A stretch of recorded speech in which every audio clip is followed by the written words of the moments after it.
Ano yung black na? Grabing dumi niya, oh. Putik-putik eh. Kapapalinis ko lang din yan. Rambuan. Kasi BT lang yun eh. Linis yan.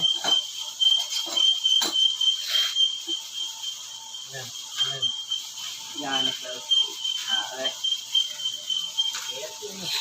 Pwede ka naman i-upload mo sa ano, no? Nag-vlog kasi ako eh. Yun. Sige po. Sumikat pa tayo dyan. Oh, malay mo. Eh, yung kabila, na-vlog ko na yun eh. Sige, Dok. Yun kasi nagmi-maintain din si, ano sa akin, si Bogs. Kaya lang, pag yung wala siya dyan, lagi absent, yung mga bata niya. Ano, pinagpapraktisan yung motor ko. Kaya, Ito din po eh.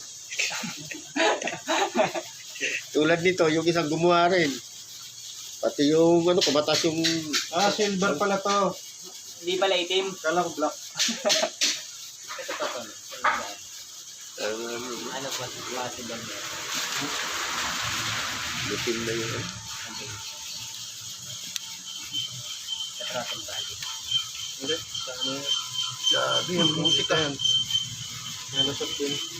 Ano, no? Ito kasi replacement ko ito. Oh, replacement na, Kung napalitan. original po yan, hindi po yan tatanggalin. Meron ka ba ano dyan? Tanong ko natin kung may original na. O kasi kung original na ipalit mo para migyan. Pag original po, maganda dito natin ito. Yung replacement lang yan, 100 lang yata, o 20 lang yata yan dun eh. Ayan yun, naging itsura. Ano yan, 3 buwan. Pwede na rin po, tatlong buwan na rin yung labot. Oo, yung stock ko yun, 2 taon eh. Mahigit.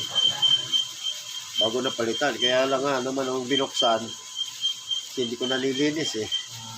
Nasanay na lang ako ng paano eh. Kasi may ano ko yung automatic na to, hindi ako nangingialam eh. Puro nasanay lang ako sa paggawa. Matatandaan mo na yan tayo. Ngayon, nagbili na ako ng tools para ako na maglilinis eh. Napanood ko lang sa YouTube. Kaya binibidyo ko na rin. Tingnan mo, gastos na yung kaka-CBT. CBT, magkano? Tapos, yung labor pa.